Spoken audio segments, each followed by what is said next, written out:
Hello students मैं आपके सामने एक बार फिर आ गया हूं एक और धमाकेदार रिवीजन लेकर। और आज की क्लास में सबसे पहले मैं आपको बीआरएस का क्वेश्चन कराऊंगा, क्योंकि जब मैं आपका आईसीएसआई का जो पैटर्न देख पा रहा हूं, आईसीएसआई ने क्या किया, आपके जो मॉड्यूल के लास्ट में एक सैंपल पेपर दिया, सेट 1 दिया, सेट 2 दिया। इन तीनों पेपर के अंदर उसने एक बीआरएस का थ्योरी का क्वेश्चन दे रखा है। थ्योरी आपको याद करनी है, व्हाट इज बीआरएस, इसके ऑब्जेक्टिव क्या है, एडवांटेज क्या है, बीआरएस से किन किन एरर्स को आप डिटेक्ट कर सकते हो, बीआरएस में रीजन के क्या क्या डिफरेंस है, इन सारे पॉइंट्स को आपको याद करके चलना है थ्योरी के हिसाब से। ठीक, और ये थ्योरी का क्वेश्चन जो मैं देख पा रहा हूं, कभी 4 मार्क्स का है, कभी 8 मार्क्स का है, और एक प्रैक्टिकल क्वेश्चन रहता है जो आपका 8 मार्क्स का पूछा गया है। तो करना स्टार्ट करते हैं। सबसे पहले बीआरएस का एक क्वेश्चन करते हैं, bank reconciliation statement. Bank reconciliation statement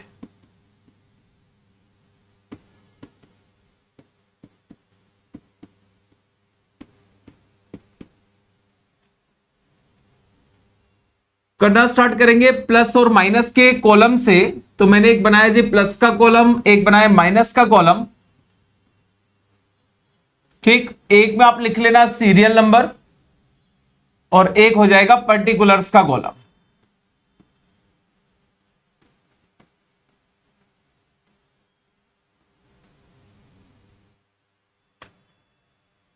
करना स्टार्ट करेंगे। सबसे पहला पॉइंट आप देख सकते हैं, कहता है bank overdraft as per cash book.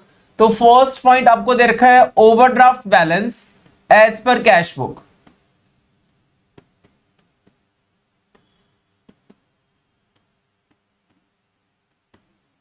आपको कैश बुक का ओवरड्राफ्ट बैलेंस, इट मींस ये बैलेंस हो गया जी आपका माइनस का बैलेंस हो गया। तो लिखेंगे 22,45,900 रुपीज।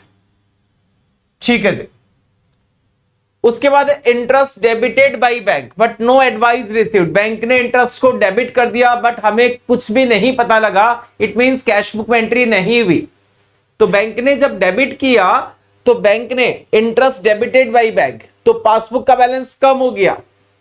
रिकंसिलेशन करना है, आप किसका बैलेंस लेके चल रहे हैं, आप लेके चल रहे हैं जी overdraft balance as per cash book लेके चल रहे हैं। तो मैं माइनस कॉलम में लिख दूंगा। ठीक, तो दूसरा पॉइंट जो है interest debited by bank, interest debited by bank, इसको मैं लिख दूंगा माइनस कॉलम में लिख दूंगा। ठीक, कहने का मतलब जो बैलेंस था उसमें मैं ऐड कर रहा हूं 278700। तीसरा point check issued but not presented. जब चेक इश्यू किया तो कैश बुक का बैलेंस कब हो गया। रिकंसिलेशन करना है, क्या करना है जी, रिकंसिलेशन करना है। किसका बैलेंस लेके चल रहे हो, कैश बुक का बैलेंस लेके चल रहे हो। किसके बराबर लेके आना है, पासबुक के बराबर लेके आना है। क्या करेंगे, पॉइंट को प्लस कर देंगे। Check issued but not presented, check issued but not presented.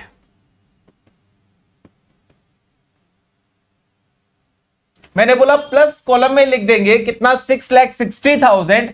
कहने का मतलब अगर मैं एडलेस के तरीके से कर रहा हूं तो इसको मैं माइनस कर रहा हूं, जो बैलेंस था उसमें से मैं माइनस करके दिखा रहा हूं। उसके बाद next point, transport subsidy received from the state government direct bye bank. Bank ने डायरेक्ट सब्सिडी रिसीव की। क्या करना है जी, कैश बुक का बैलेंस लेके चल रहे हो, पासबुक के इक्वल लेके आना, प्लस कॉलम में लिख देंगे। किस कॉलम में लिखना है, प्लस कॉलम में लिखना है। Subsidy received by bank, received by bank directly. ठीक है जी, प्लस कॉलम में लिख देंगे 14,25,000। Point number 5, draft deposited in the bank but not credited. आपने ड्राफ्ट जमा किया बट बैंक में क्रेडिट नहीं हुआ, माइनस कॉलम में कर देंगे। कॉलम माइनस में करेंगे मींस जो बैलेंस दे रखा है उसमें ऐड कर रहे हैं, ड्राफ्ट डिपॉजिटेड इन बैंक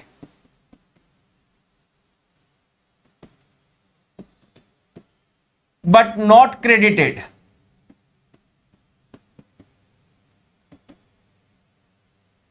ये आ गया जी आपका 13,50,000। पॉइंट नंबर 6 पे आएंगे। Bill for collection credited by bank but no advice received. Credited by bank, passbook बढ़ गई, क्या करेंगे, प्लस कॉलम में लिख देंगे। Bill for collection credited by bank, collection credited by bank,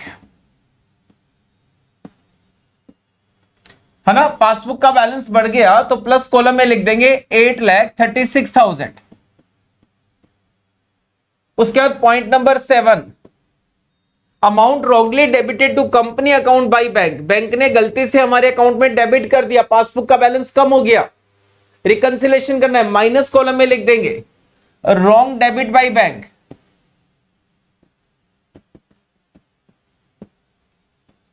minus column में लिख देंगे 7,40,000।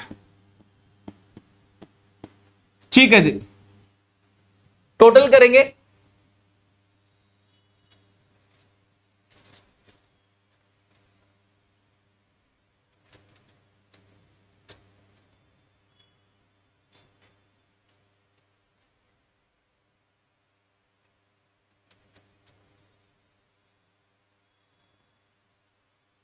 टोटल कर लेते हैं इसका।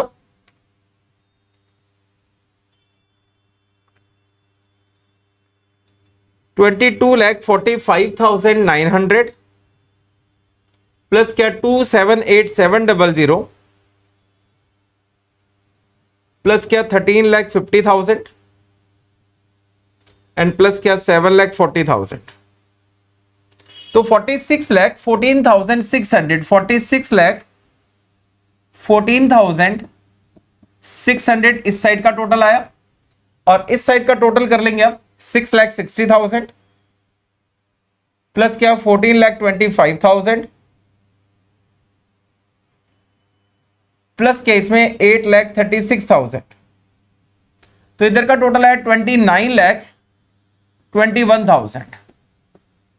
ठीक है जी, तो ओवरड्राफ्ट बैलेंस बच गया, ओवरड्राफ्ट एज पर पासबुक,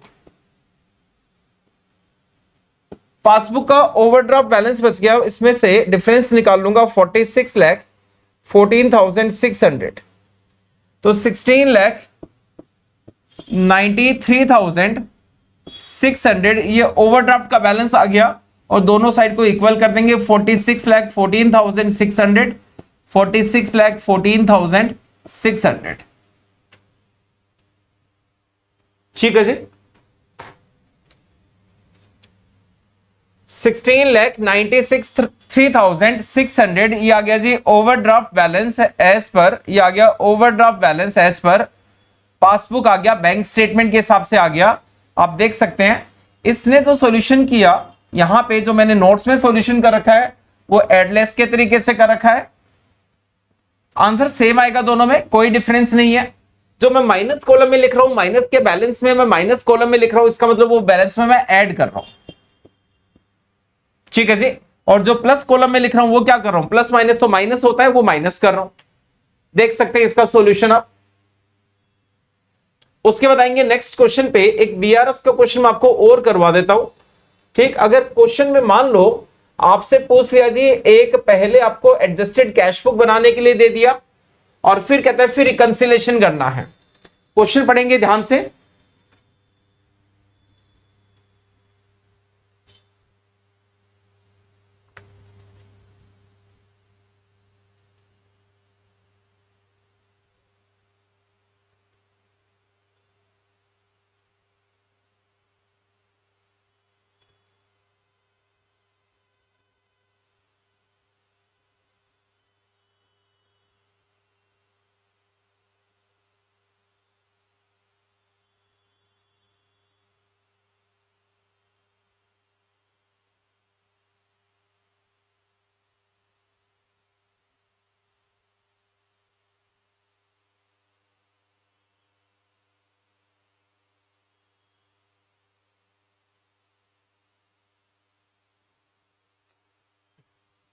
चलो जी, करना स्टार्ट करेंगे।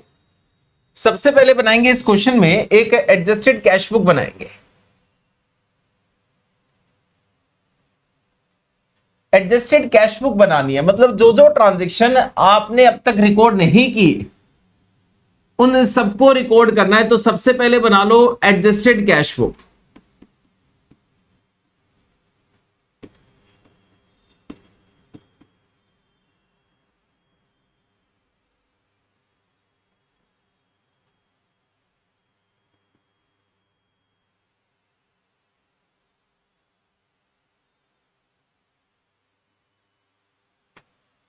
ठीक है जी, एडजस्टेड कैश बुक बनाना स्टार्ट करेंगे। तो एडजस्ट, ये डेबिट साइड है, बिल्कुल कैश बुक की तरह बनाना आपको, ये क्रेडिट साइड है।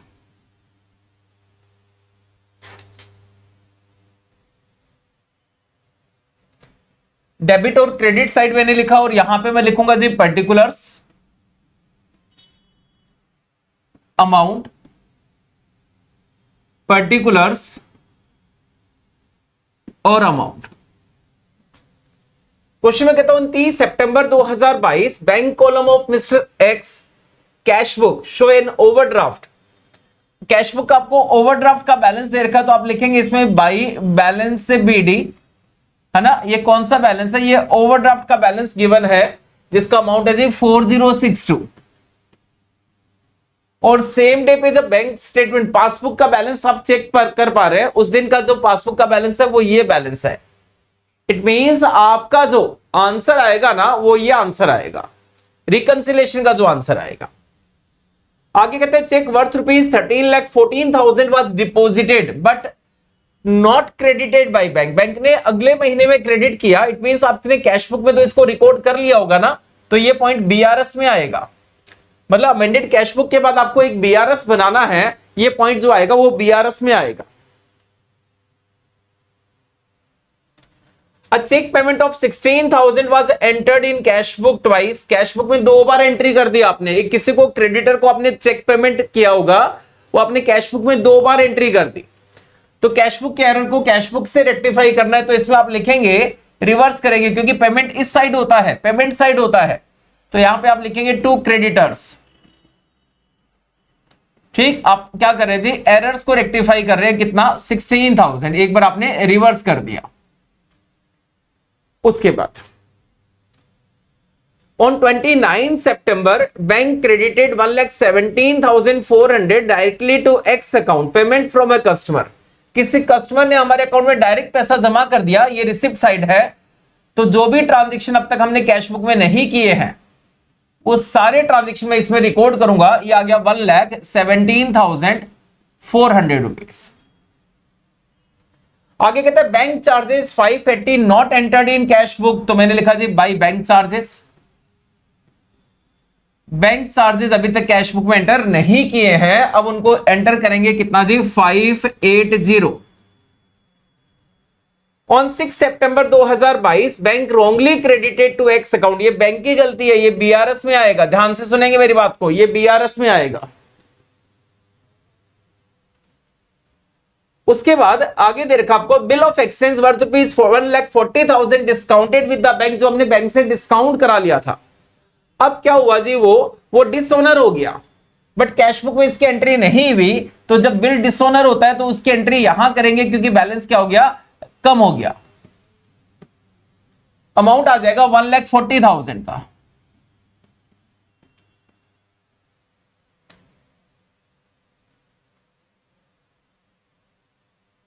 आगे कहते हैं check issued but not presented, है ना। तो ये आएगा जी बीआरएस में आएगा। तो अमेंडेड कैश बुक का बैलेंस निकाल लो, ये साइड ज्यादा है ये साइड कम है, तो बैलेंस आ गया जी ओवरड्राफ्ट का बैलेंस आ गया। आप करके देखो, बैलेंस निकालो इसका।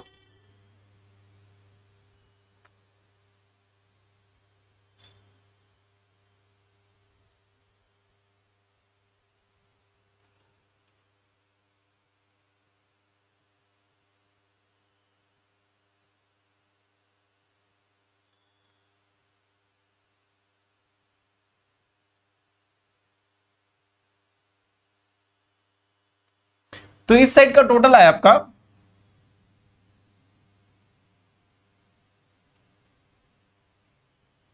टोटल कर रहा हूं 4062 580 1,40,000, 144,642 और इसमें से माइनस करूंगा 16,000 और माइनस करेंगे 1,17,400 तो बैलेंस आ गया 211,242 है ना, ये आ गया टू बैलेंस सीडी और टोटल इक्वल कर देंगे 144,642। इसके बाद मैं बनाऊंगा जी एक बैंक रिकंसिलेशन स्टेटमेंट बनाऊंगा और जो जो ट्रांजैक्शन मैंने नहीं किए वो ट्रांजैक्शन करके दिखाऊंगा। तो मैंने किया जी प्लस और माइनस, ठीक, और इसमें लिखेंगे पर्टिकुलर्स। चलो बीआरएस पहले आप बना के देखें 2 मिनट, उसके बाद मैं करवाता हूं।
ठीक है, करना स्टार्ट करेंगे इसको।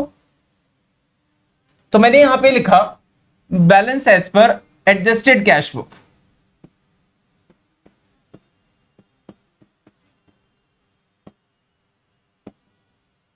एडजस्टेड कैश बुक का बैलेंस आया आपका 11,242, ठीक है जी। इसके बाद इसमें हम प्लस माइनस करेंगे जो 3 पॉइंट जो बीआरएस के हैं। पहला पॉइंट है cheque deposited but not credited by bank. Cheque deposit क्या, कैश बुक का बैलेंस बढ़ गया, रिकंसिलेशन करना है। क्या करना है जी, इसको पासबुक के इक्वल लेकर आना है। क्या करूं, माइनस कॉलम में लिख दूंगा check deposited but not credited.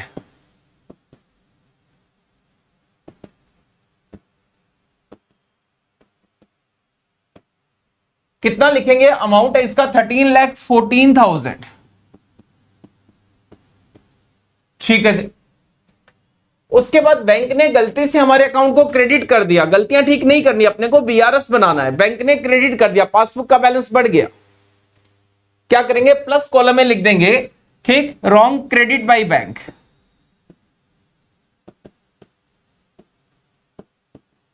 Plus column में लिखेंगे इसको कितना, 20,000 रुपीज। उसके बाद cheque issued but not presented 13,26,000। Cheque issue, cash book कम होगी, रिकंसिलेशन करना है, प्लस कॉलम में लिखेंगे cheque issued but not presented.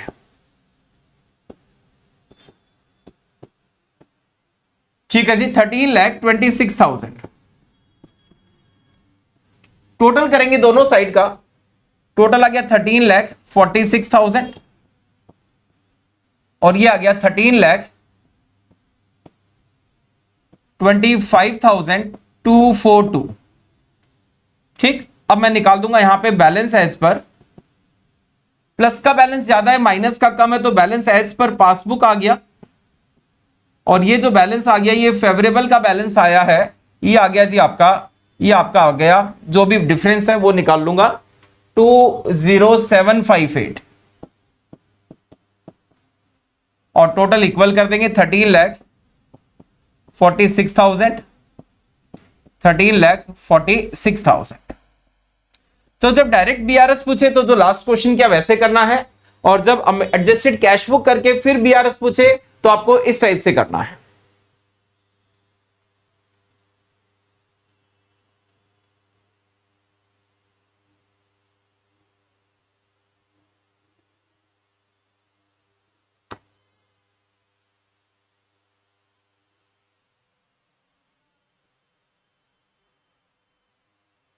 ठीक है, बढ़े आगे।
एक आपको एग्जाम में बार बार ना, आपके जो तीनों टेस्ट पेपर है उसमें बार बार आपसे फाइनल अकाउंट का क्वेश्चन पूछा गया है, तो एक फाइनल अकाउंट का क्वेश्चन भी ट्राई कर लेते हैं।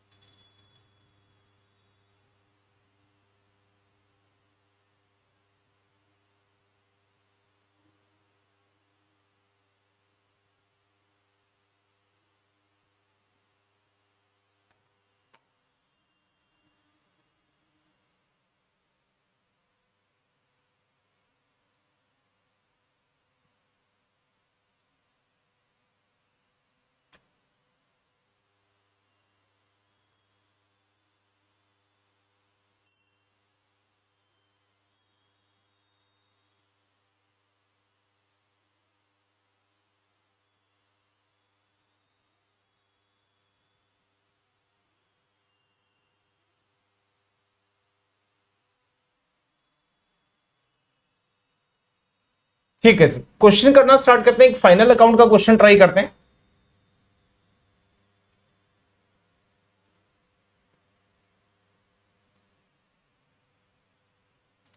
तो एक बनाएंगे एक trading account, profit and loss account, और एक बनाएंगे बैलेंस शीट। तो trading and profit and loss account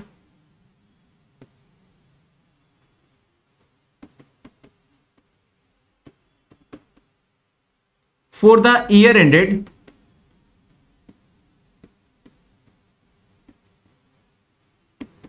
31st March 2026।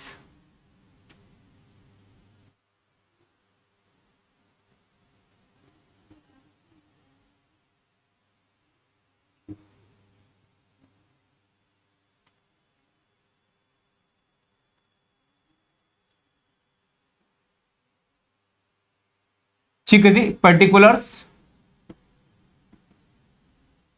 Amount, particulars and amount. और दूसरा फॉर्मेट मैं आपके सामने बनाऊंगा बैलेंस शीट। तब तक आप इस क्वेश्चन को पढ़ना स्टार्ट करो।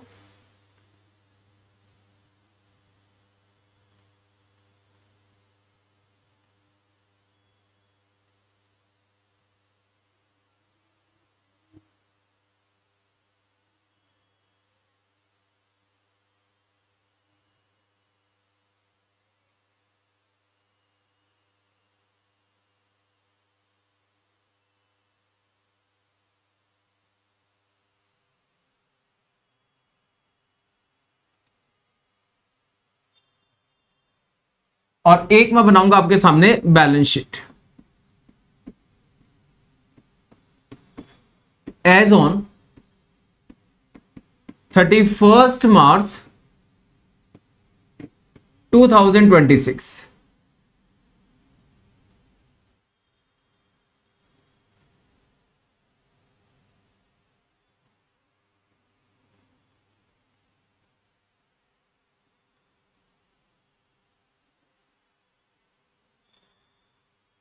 ठीक है जी, ये असेट साइड आ गई, रुपीज का कॉलम,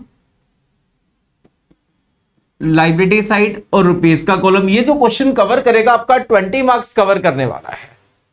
तो सबसे पहले इसके एडजस्टमेंट आप 5 मिनट पढ़ के देखेंगे। मैं बार बार आपको इसलिए बोल रहा हूं पढ़ने के लिए क्योंकि एडजस्टमेंट काफी हद तक सेम ही रहते हैं।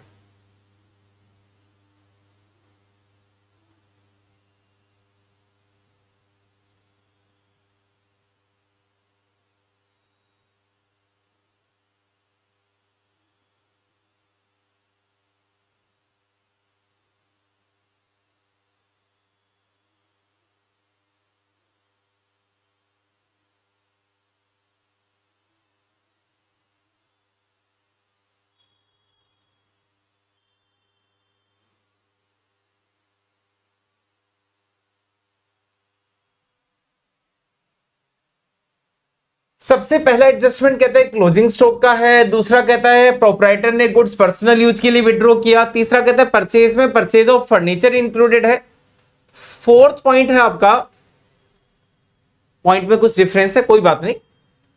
उसके बाद नेक्स्ट पॉइंट है आपका कि डेटर्स में बैड डेट्स का पॉइंट इंक्लूड है, सेल्स ऑन अप्रूवल का पॉइंट है, provision for bad debts create करना और डेप्रिसिएशन लगाना है, और सेल्समैन को 10% कमीशन देना है टोटल सेल पे। ठीक है सर,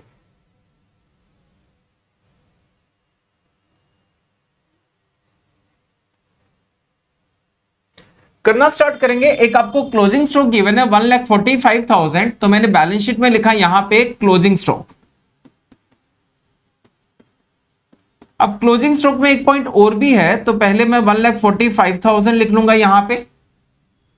ठीक है जी, क्लोजिंग स्टॉक अंदर की साइड लिखूंगा कि इसमें एक और एडजस्टमेंट है, तो ज्यादा ना ओवर राइटिंग नहीं करना है अपने को,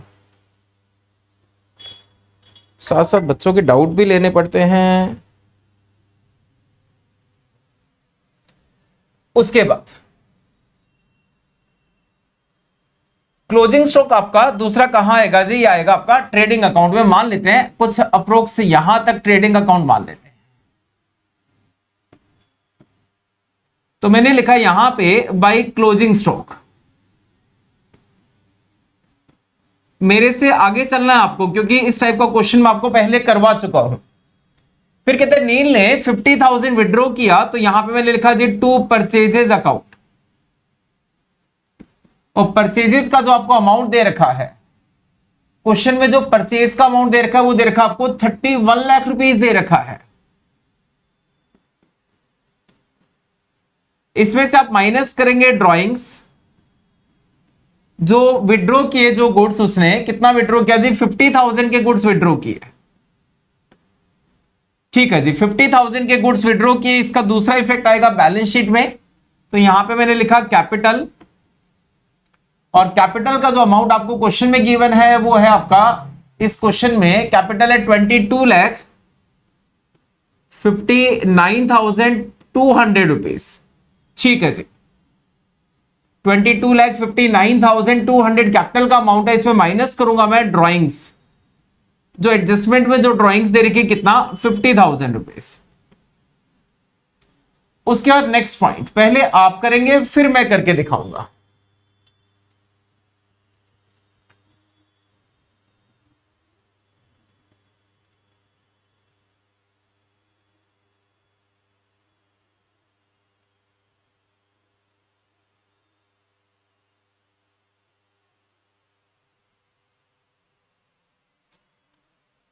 आगे कहते हैं purchase include purchase of furniture worth ₹1,00,000। ठीक है जी, फर्नीचर की परचेज, फर्नीचर इंक्लूडेड है, तो मैंने लिखा यहां पे फर्नीचर। फर्नीचर जो आपको क्वेश्चन में गिवन है, फर्नीचर देखेंगे वो गिवन है जी 5,50,000 रुपीज का। कहते आपने 1 लाख का और फर्नीचर परचेज किया, जो गलती से हमने परचेज अकाउंट में ऐड कर दिया, तो यहां से माइनस करूंगा मैं फर्नीचर के नाम से। ठीक है जी, कितना 1 लाख रुपए। उसके बाद next adjustment, debtor include 50,000 as bad debts. ठीक है जी, डेटर्स में 50,000 का बैड डेट्स का अमाउंट इंक्लूडेड है, तो यहां पे मैं लिखूंगा बैड डेट्स, डेटर्स का अमाउंट। ये मैं लिखूंगा जी डेटर्स कितने हैं,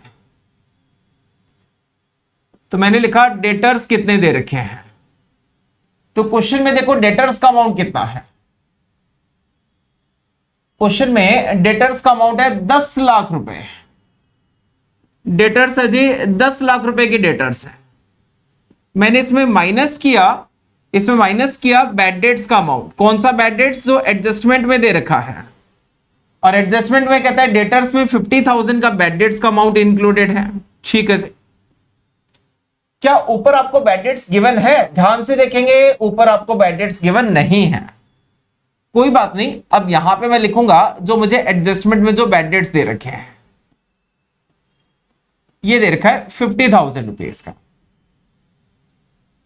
उसके बाद नेक्स्ट पॉइंट पे आएंगे, कहते हैं सेल्स में 1,50,000 की सेल्स इंक्लूडेड है, जो सेल्स ऑन अप्रूवल है। ठीक, और उसका कॉस्ट प्राइस कितना है? उसका कॉस्ट प्राइस है 1 लाख रुपीज। तो मैं आऊंगा जी मैं यहां पे लिखूंगा सेल्स। जो क्वेश्चन में मुझे सेल्स का अमाउंट गिवन है वो है 41,50,000, माइनस करूंगा सेल्स ऑन अप्रूवल, जो अप्रूवल की सेल है कितना 1,50,000। ठीक है जी,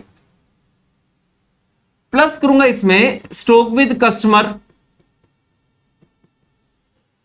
कस्टमर के पास स्टॉक रखा है कितना 1 लाख रुपीस का, तो ये लिखा जी मैंने 2,45,000।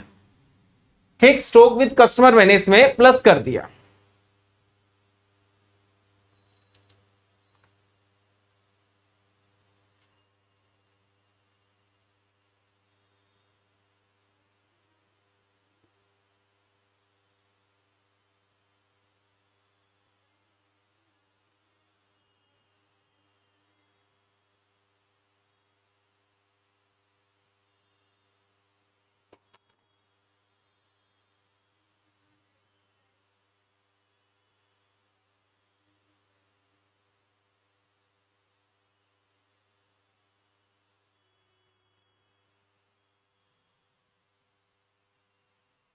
तो स्टॉक विद कस्टमर इसमें मैंने प्लस किया और इसको बाहर के कॉलम में लिख दिया। ठीक है जी, उसके बाद मैं आऊंगा यहां पे बैलेंस शीट में, और इसमें भी मैं प्लस करके दिखाऊंगा stock with customer 1 lakh rupees, और ये मैं बाहर लिखूंगा 2,45,000। ठीक, उसके बाद डेटर्स में भी तो ट्रीटमेंट होगा। जो सेल्स ऑन अप्रूवल का पॉइंट है वो हमने डेटर्स इंक्रीज कर दिए थे, तो मैं डेटर्स को भी क्या करूंगा इसमें माइनस करके दिखाऊंगा। माइनस करूंगा जी अप्रूवल सेल के नाम से 1,50,000। तो मेरे जो डेटर्स बच गए वो बच गए जी 8 लाख के डेटर्स बच गए। ठीक है, उसके बाद कहते हैं डेटर्स पे आपको प्रोविजन क्रिएट करना है। मैंने माइनस किया इसमें से प्रोविजन फॉर डाउटफुल डेट्स। कितना क्रिएट करना है? ये है जी 5% 40,000, और बैलेंस अमाउंट बाहर लिखूंगा 7,60,000। ये जो प्रोविजन का अमाउंट है इसको यहां पे प्लस करूंगा प्रोविजन। प्रोविजन अभी आया मेरा, प्रोविजन मैंने बनाया जी इसमें 40,000 का। मुझे क्वेश्चन में कहीं भी ओल्ड प्रोविजन गिवन नहीं है, तो ये मैंने बाहर लिख दिया 90,000। 2 मिनट आप करके देखो नेक्स्ट टू एडजस्टमेंट।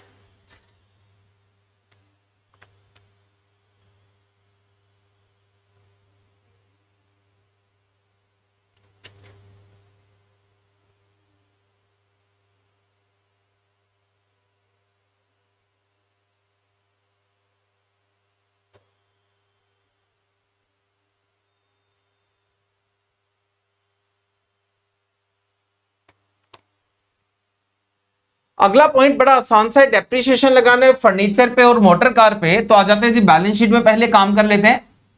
तो इसका टोटल आ गया 6,50,000। और इस पे डेप्रिसिएशन लगा देता हूं। कितना परसेंट डेप्रिसिएशन इस पे? फर्नीचर एंड फिटिंग्स पे 10%, 65,000, तो ये आ गया 5,85,000। और यहां पे मैंने लिखा मोटर कार।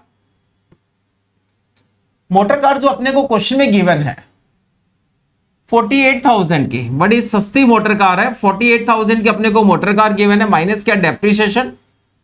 और मोटर कार पे जो डेप्रिसिएशन का अमाउंट है वो है 20%, 9,600। तो ये आ गया आपका 38,400 का अमाउंट आ गया।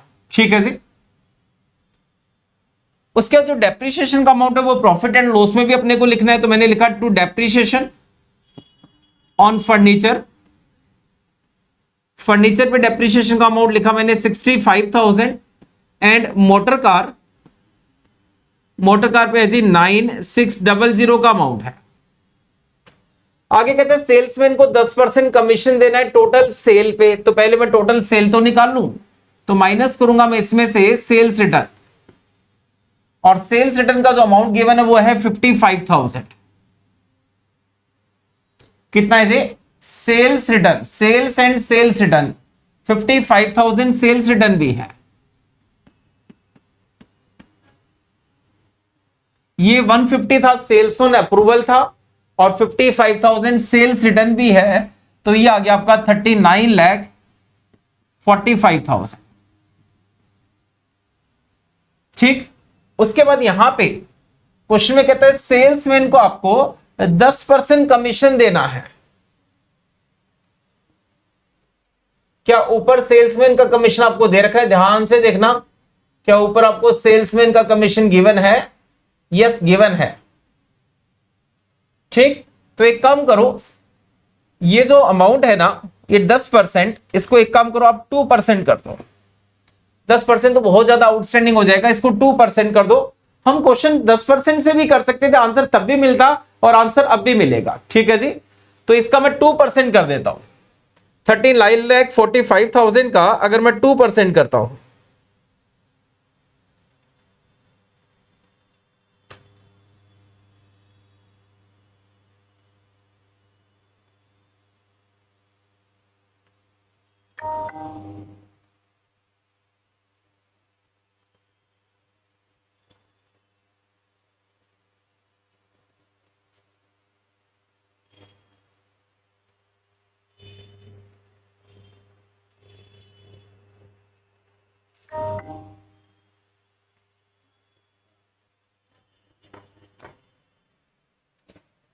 तो 39,45,000 का अगर मैं 2% करता हूं,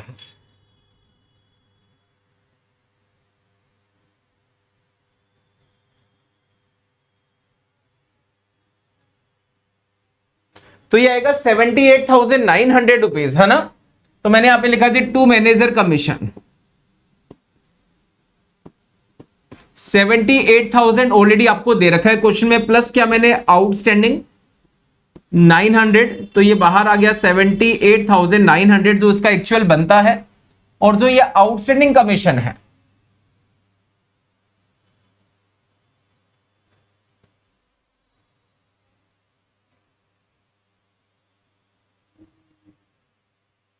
और जो ये आउटस्टैंडिंग कमीशन है इसको मैं लिख दूंगा बैलेंस शीट में आउटस्टैंडिंग कमीशन के नाम से, और वो भी कौन सा? सेल्समैन का।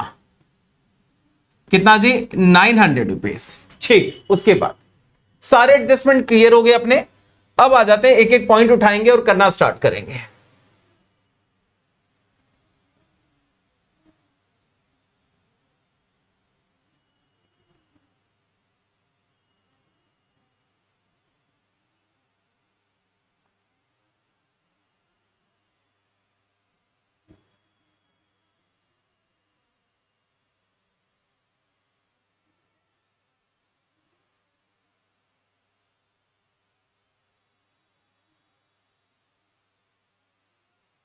सब कुछ विजिबल है आपको?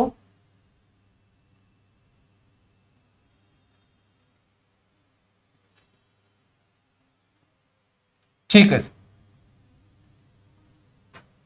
अब एक एक पॉइंट उठाओ। अब तो सब कुछ क्लियर ही आपको, कौन सी चीजें कहां आएगी। तो लिखो जी टू ओपनिंग स्टॉक,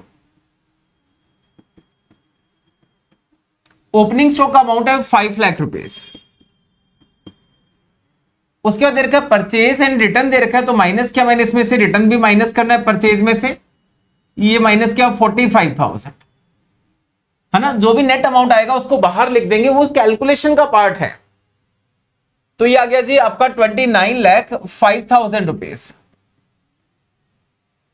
उसके बाद सेल्स और सेल्स रिटर्न में लिख चुका हूं, कैश बैंक ये बैलेंस शीट के आइटम है। अब मैं लिखना स्टार्ट करूंगा यहां पे जो कुछ एक्सपेंसेस दे रखे हैं। तो मैंने लिखा जी to rates and taxes. Rates and taxes का अमाउंट है 50,000। उसके बाद दे रखा है ड्रॉइंग्स, ठीक है जी, बैलेंस शीट में लिख दूंगा। और यहां पे मैंने लिखा टू सैलरीज, सैलरीज का अमाउंट है 95,000। Postage and Telegram,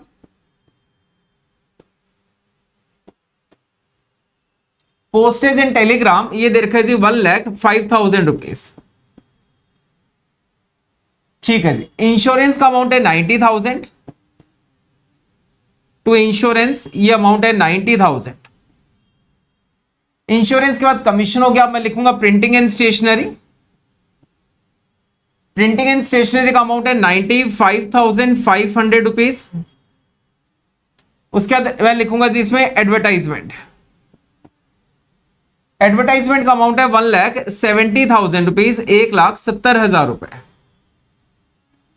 furniture motor car हो गया। अब दे रखा है डिस्काउंट, तो डिस्काउंट डेबिट में भी है क्रेडिट में भी है, तो डेबिट वाला डेबिट में, टू डिस्काउंट है ना कितना 50,000। और क्रेडिट वाला डिस्काउंट क्रेडिट में लिख देंगे, लिखेंगे बाई डिस्काउंट 75,000। उसके बाद जर्नल एक्सपेंसेस गिवन है, तो मैंने लिखा जी यहां पे टू जर्नल एक्सपेंसेस, और जर्नल एक्सपेंसेस का अमाउंट है 65,700 रुपीज। कैरीज इनवर्ड आपका ऊपर आएगा, यहां पे लिखूंगा कैरीज इनवर्ड, कैरीज इनवर्ड आपको गिवन है 10,000। और कैरीज आउटवर्ड ये है 22,000। कैरीज आउटवर्ड ये है जी आपका 22,000 रुपीज है। उसके बाद दे रखा है वेजेस, तो ये लिखा जी मैंने यहां पे वेजेस का अमाउंट, वेजेस है 50,000। उसके बाद आ जाते हैं बैलेंस शीट पे। पहले बैलेंस शीट के आइटम लिख देते हैं। ऊपर से अगर देखना स्टार्ट करें तो कैश इन हैंड और कैश एट बैंक का अमाउंट है ना, कैश इन हैंड है और कैश एट बैंक है। कैश इन हैंड का अमाउंट है मेरा 2,50,000 और कैश एट बैंक का अमाउंट है 5 लाख रुपीज, ठीक है जी। उसके बाद कैपिटल में लिख चुका हूं। उसके बाद ड्रॉइंग्स और दे रखा है 45,000 का,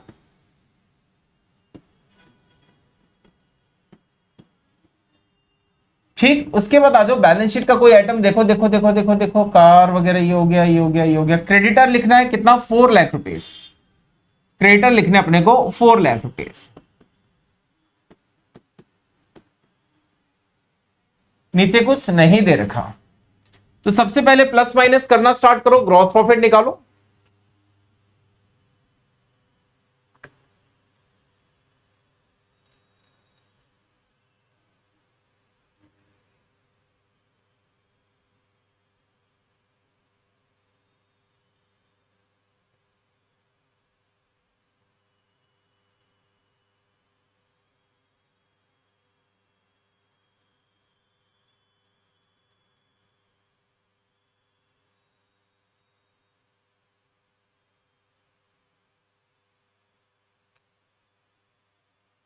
ठीक है, टोटल करूंगा 41,90,000, 41,90,000। तो यहां पे लिखेंगे टू ग्रॉस प्रॉफिट, माइनस करो 41,90,000 में से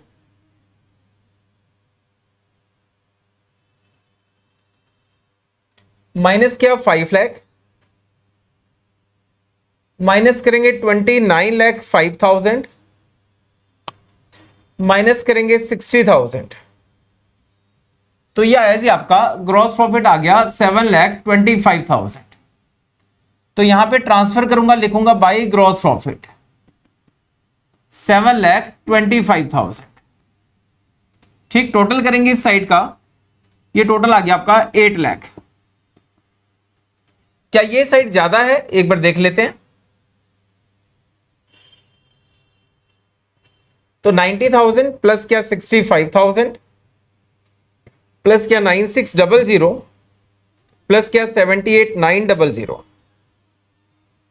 प्लस क्या जी 50,000, काफी ज्यादा अमाउंट लग रहा है मुझे, प्लस क्या 95,000 प्लस क्या 1,05,000 प्लस क्या 90,000 प्लस क्या 95,500 प्लस क्या 1,70,000। किसका अमाउंट है जी 1,70,000? एडवर्टाइजमेंट का अमाउंट है।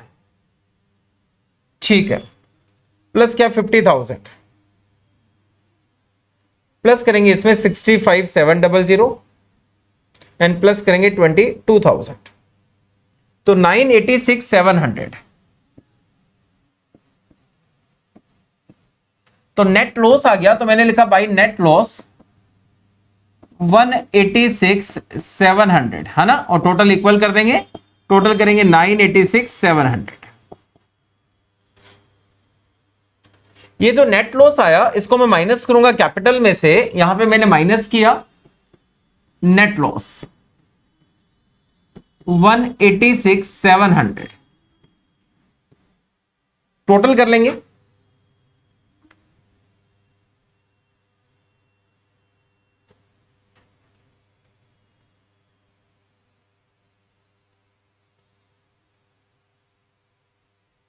टोटल है 19,77,500 प्लस करेंगे इसमें 4 लाख, कैलकुलेशन आप भी चेक कर लेना, प्लस करेंगे 900, 23,78,400। ठीक है जी, इस साइड का टोटल करते हैं 5,85,000 प्लस क्या जी 38,400 प्लस क्या 2,45,000 प्लस क्या 7,60,000 प्लस क्या 7,50,000, 23,78,400। ठीक है जी, इसको आप करके देखेंगे।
ठीक है जी, समझ लिया आप लोगों ने। आगे बढ़ते हैं।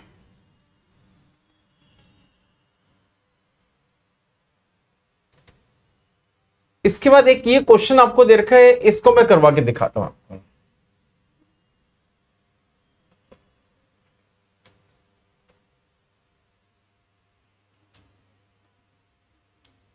क्वेश्चन कहते हैं X and Y are partner as per the term of agreement interest is allowed on capital 8% per annum and charge on drawing 10% per annum. ठीक है जी,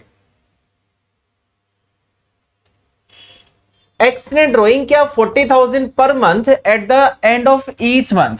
ठीक है, इसका मतलब एक्स का जो टोटल ड्रॉइंग हुआ ना, एक्स का जो टोटल ड्रॉइंग हुआ, मैं यहां पे कैलकुलेशन कर लेता हूं नेक्स्ट स्लाइड पे। 40,000 पर मंथ लिखा है तो एक्स का मैं आईओडी निकाल रहा हूं, तो इसका मतलब एक्स का टोटल ड्रॉइंग 480 पूरे साल का, 40,000 रुपए पर मंथ अगर है तो पूरे साल का हो गया जी कितना, 480 at the end of each month. और रेट ऑफ इंटरेस्ट कितना है, यह है 10% पर एनम, और at the end of each month होता है तो हम लगाते हैं कितना, 5.5 अपॉन में 12। और y का कहता है withdraw 1,20,000 at the end of each quarter, तो पूरे साल की ड्रॉइंग 480, क्योंकि साल में 4 क्वार्टर होते हैं। End of each quarter interest का रेट वही 10%, 4.5 अपॉन में 12। ठीक है जी, इसको सॉल्यूशन कर लेते हैं।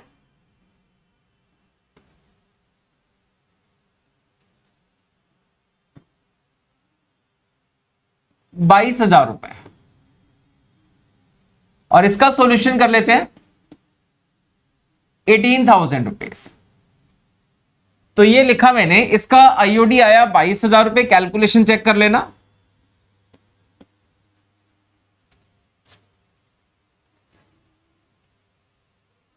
ठीक है, और इसका आया जी 18,000 रुपीज,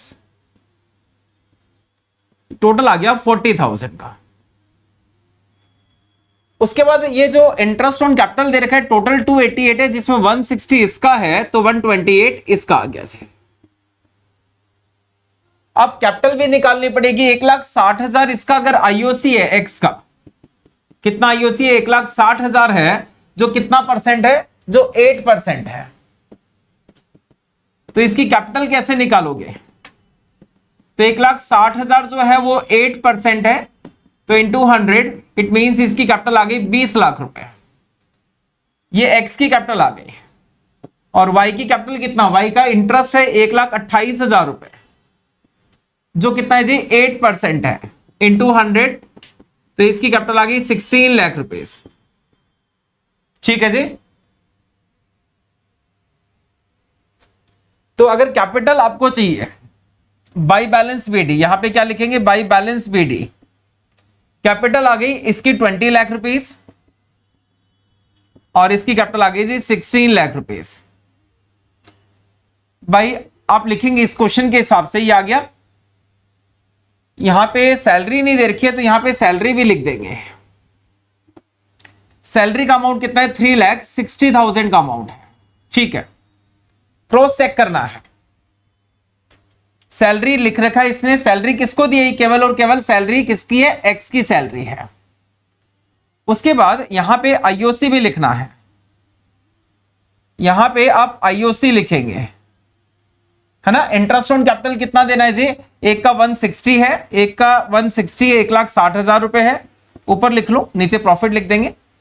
एक का आईओसी है 160 और दूसरे का आईओसी है 128। उसके बाद यहां ड्राइंग्स लिख दो, 40,000 रुपए पर मंथ है तो पूरे साल की हो गई 4,80,000, 120 पर क्वार्टर है तो ये हो गया 480। इसमें लिख दो जी आईओडी लिख दो, इंटरेस्ट ऑन ड्राइंग, इसका आईओडी 22,000 और इसका आईओडी आ गया 18,000। ठीक है जी, अब प्रॉफिट निकालना है।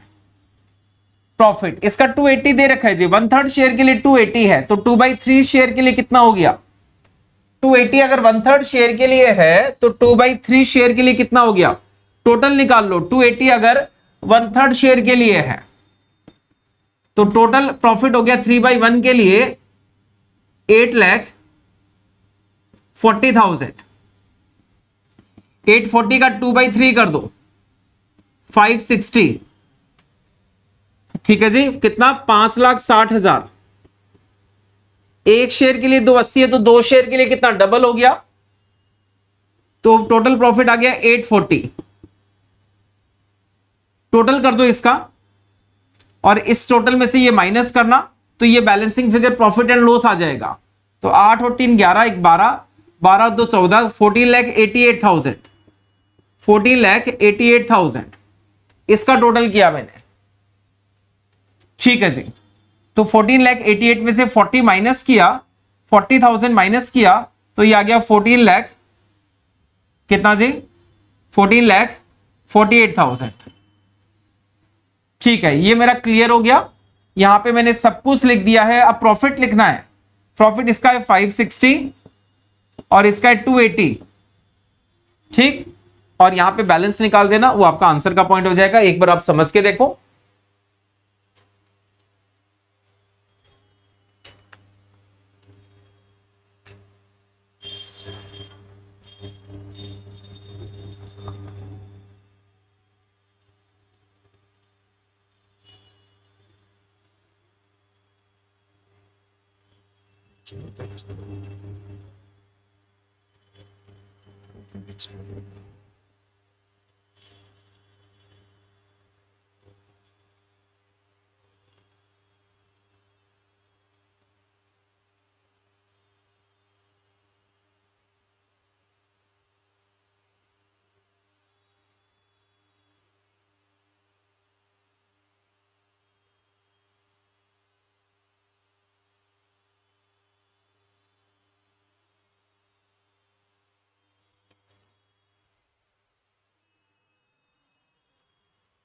ठीक है जी, आगे बढ़ते हैं।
चलो, रिडम्पशन ऑफ प्रेफरेंस शेयर में मैंने आपको बताया था, मैंने कहा रिडम्पशन जो हम कर सकते हैं उसके 2 सोर्स है।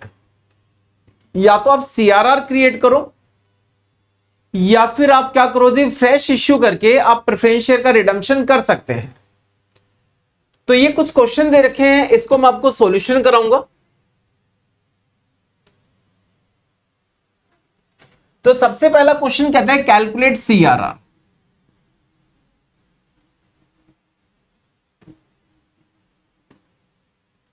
तो सीआरआर निकालने का फॉर्मूला होता है nominal value of preference share redeem.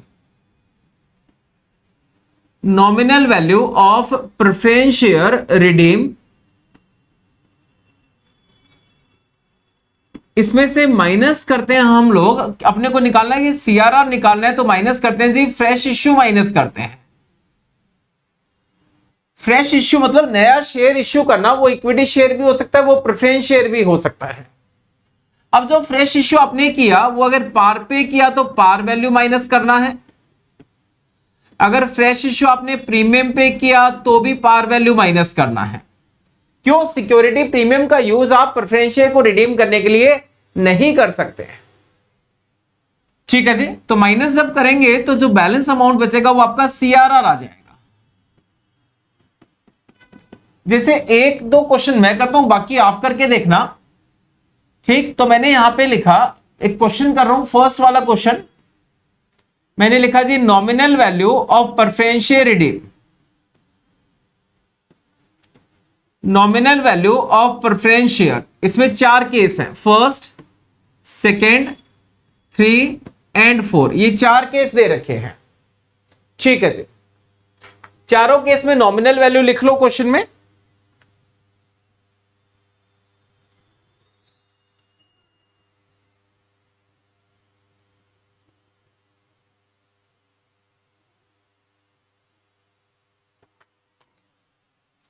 तो फर्स्ट केस में कहते हैं 10 लाख रुपए पार पे रिडीम किया, सेकेंड केस में प्रीमियम पे रिडीम किया बट नॉमिनल वैल्यू कितना, 10 लाख रुपए। थर्ड केस में फिर से प्रीमियम पे किया but nominal value of preference share redeem कितना, 10 लाख, और लास्ट में पार पे रिडीम किया तो नॉमिनल वैल्यू कितना, 10 लाख। माइनस किया इसमें से fresh issue. Fresh issue first case में कहते हैं 10 लाख के इक्विटी शेयर आपने इश्यू किए पार पे तो 10 लाख, 5 लाख के प्रेफरेंस शेयर इश्यू किए तो 5 लाख, फिर 2 लाख के प्रेफरेंस शेयर इश्यू किए तो 2 लाख, एंड फिर कहते हैं डिबेंचर इश्यू किए, डिबेंचर को फ्रेश इश्यू में कंसीडर नहीं किया जाता। तो इसमें सीआरआर 0, यहां पे सीआरआर 5 लाख, यहां पे सीआरआर 8 लाख, और यहां पे सीआरआर कितना, पूरा 10 लाख रुपए। ठीक है जी,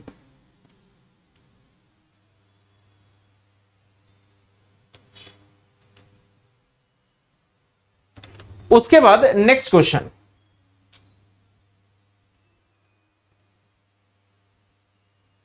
नेक्स्ट क्वेश्चन में आपको ना फ्रेश इश्यू निकालना है। ठीक है, तो मैंने यहां पे लिखना है calculation of fresh issue, calculation of fresh issue. तो इसका आपका फॉर्मूला रहेगा nominal value of preference share redeem,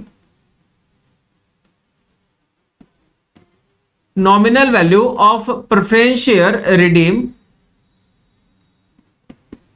है ना। इसमें से आप माइनस करेंगे सीआरआर, और सीआरआर जो आप क्रिएट कर सकते हो ना, सीआरआर आप प्रॉफिट एंड लॉस के बैलेंस से क्रिएट कर सकते हो, आप जनरल रिजर्व से क्रिएट कर सकते हो, आप रिजर्व फंड से क्रिएट कर सकते हो, और आप डिविडेंड इक्विलाइजेशन फंड से भी सीआरआर क्रिएट कर सकते हो।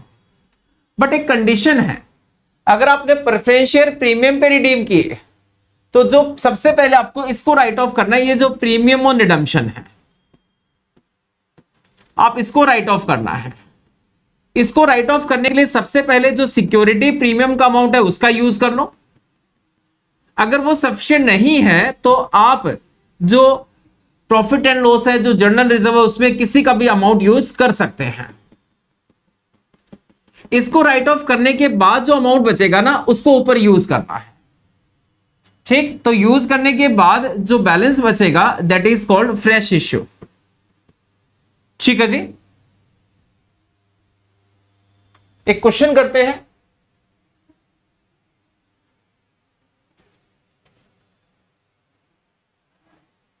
क्वेश्चन है, फर्स्ट क्वेश्चन कर रहा हूं इसमें, ये वाला क्वेश्चन, नॉमिनल वैल्यू कितना जी, 10 लाख, माइनस क्या, सीआरआर। अब सीआरआर सिक्योरिटी प्रीमियम से क्रिएट नहीं होता, बट सीआरआर के लिए आप प्रॉफिट एंड लॉस का बैलेंस यूज कर सकते हैं, जो आपको दे रखा है 2 लाख, और आप जनरल रिजर्व का बैलेंस यूज कर सकते हैं, जो आपको दे रखा है 3 लाख रुपए। इट मींस आपने सीआरआर क्रिएट किया 5 लाख, तो बैलेंस 5 लाख क्या आ गया जी, फ्रेश इश्यू आ गया। ये आपका फ्रेश इश्यू आ गया। सेकेंड क्वेश्चन ट्राई करके देखो।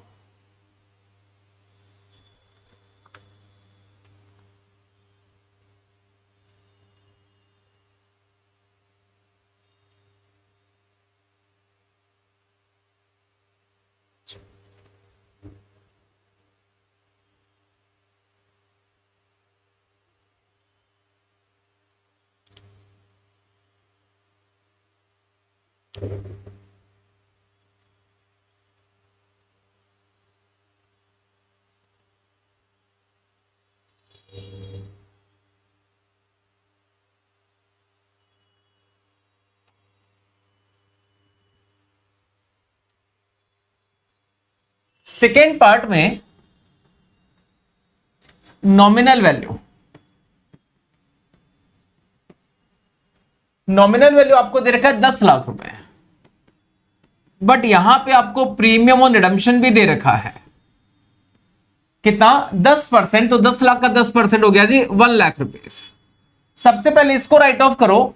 इसको राइट ऑफ करने के लिए आपको सिक्योरिटी प्रीमियम का बैलेंस यूज करना है, और सिक्योरिटी प्रीमियम में आपके पास बहुत सारा 1,50,000 है, बट आपको तो 1 लाख की रिक्वायरमेंट है, तो आपने लिखा 1 लाख, ये राइट ऑफ हो गया।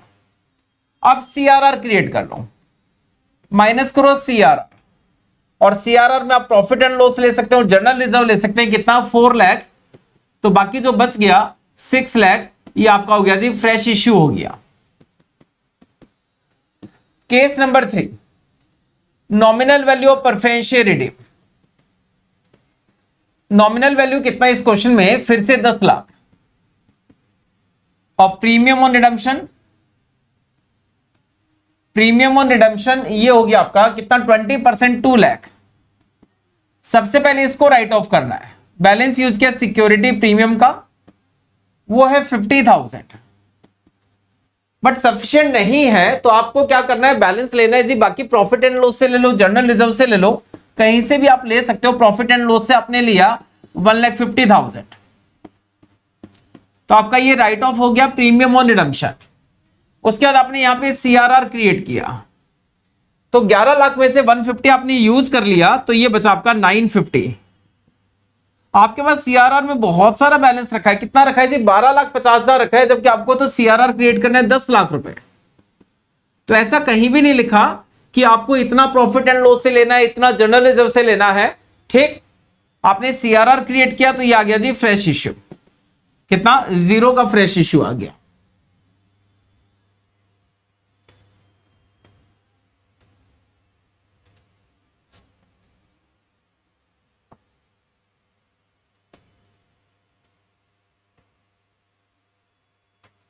उसके बाद मैं आपको है ना सब्सक्रिप्शन अकाउंट बना के दिखाता हूं एक दो क्वेश्चन में।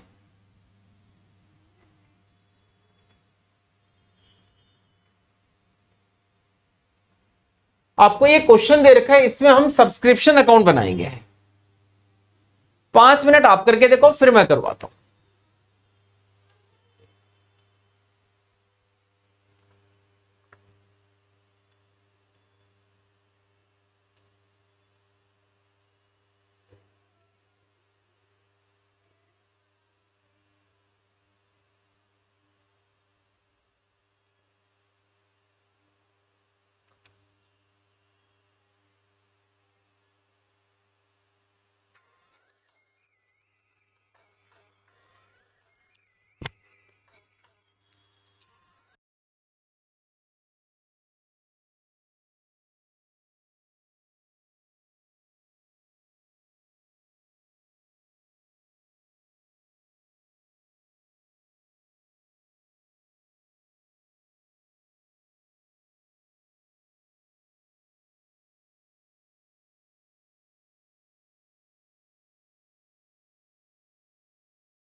चलो जी इस क्वेश्चन को ट्राई कर लेते हैं। क्वेश्चन में आपको सब्सक्रिप्शन अकाउंट बनाएंगे। हाँ, मैं आपको सब्सक्रिप्शन अकाउंट बना के दिखाऊं। सब्सक्रिप्शन अकाउंट, वैसे तो जब मैंने लास्ट एक दो वीडियो और रिकॉर्ड किया उसमें भी आपको फॉर्मेट बताया है, फिर बता दूं आपको सब्सक्रिप्शन अकाउंट का फॉर्मेट। हम लिखते हैं जी इसमें to balance BD.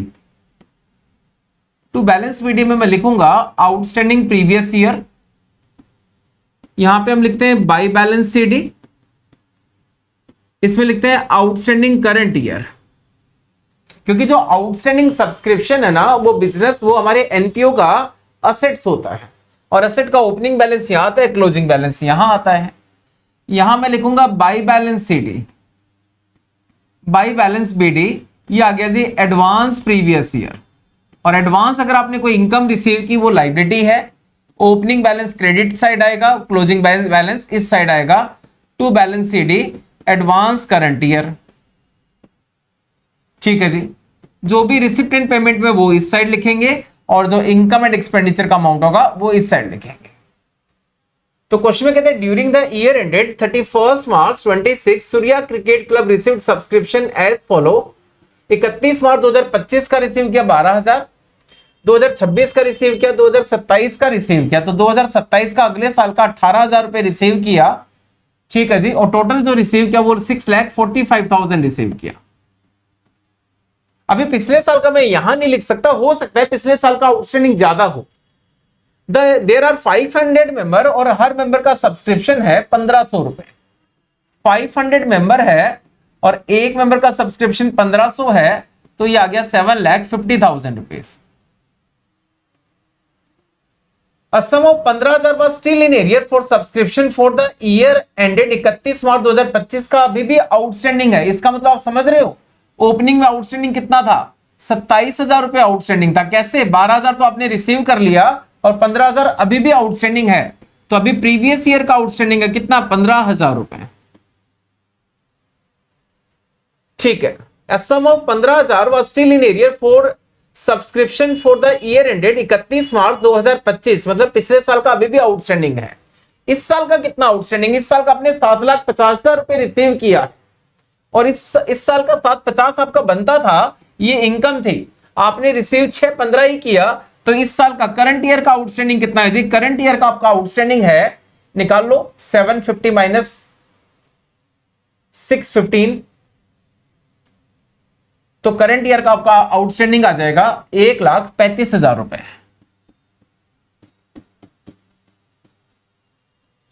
Ascent in the amount of subscription that will appear on the credit side of income and expenditure account। Income and expenditure की क्रेडिट साइड तो आपको इसको दिखाना है, ठीक है जी।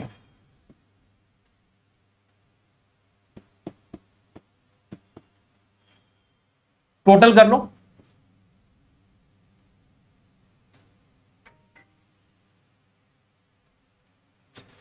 795 और इधर का टोटल 795, ठीक है जी। तो इस तरह से आपको सब्सक्रिप्शन का अकाउंट बनाना है। तो ये कुछ रिवीजन क्वेश्चंस हैं, आप इनको करके देखना, ठीक है जी। आज की क्लास में मैंने आपको बीआरएस समझाया, आपके एग्जाम में क्वेश्चन मिलेगा ही मिलेगा, आपको फाइनल अकाउंट कराया, एक रिडम्पशन ऑफ प्रेफरेंस शेयर का क्वेश्चन कराया, एक आपको मैंने कराया जी एनपीओ में सब्सक्रिप्शन का क्वेश्चन कराया, और एक मैंने पार्टनरशिप में आपको एक क्वेश्चन समझाया।